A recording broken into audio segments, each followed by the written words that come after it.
If you're insolvent but do not wish to become bankrupt, there are a few options. Firstly, there's an informal arrangement. This is doing a deal, often just to buy time, as it rarely results in interest being frozen.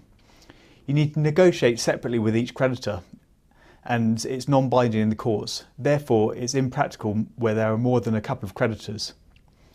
The second option is a debt management plan, known as a DMP. Typically, this is where the vast majority of what you owe is consumer credit, such as loans and credit cards. Monthly payments are calculated from surplus monthly household income, and interest is rarely frozen.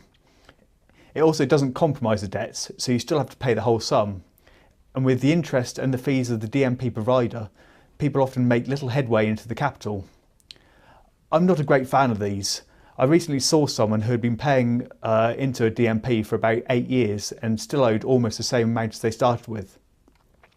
The third option is a debt relief order.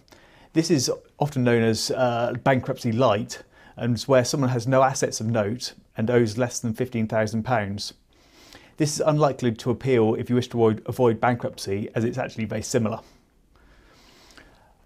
The fourth option is a consolidation loan. This is really just a tidying up exercise, rolling expensive credit cards onto a loan. So you still need a good credit rating to get the loan offers, and you might need to secure it on your home. Often it results in the debt spiralling with increasing interest, and there's also the temptation to dip in the future onto the credit cards and for the problem to reoccur. And also on this, debts aren't compromised. The fifth option is an individual voluntary arrangement known as an IVA.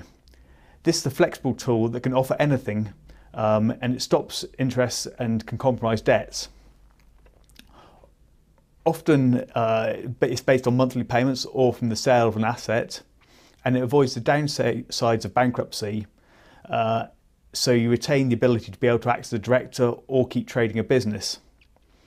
It's often used where there's a family home that you don't want to lose. And creditors need to vote to approve it, and if 75% by value of those creditors who vote for it, then it's approved and all creditors are bound. To achieve this, the deal on the table needs to be more commercially acceptable to creditors than the alternative, which is normally bankruptcy. An IVA is administered by an insolvency practitioner such as Gibson Hewitt, and if you want any more information, phone us on 01932 336 149.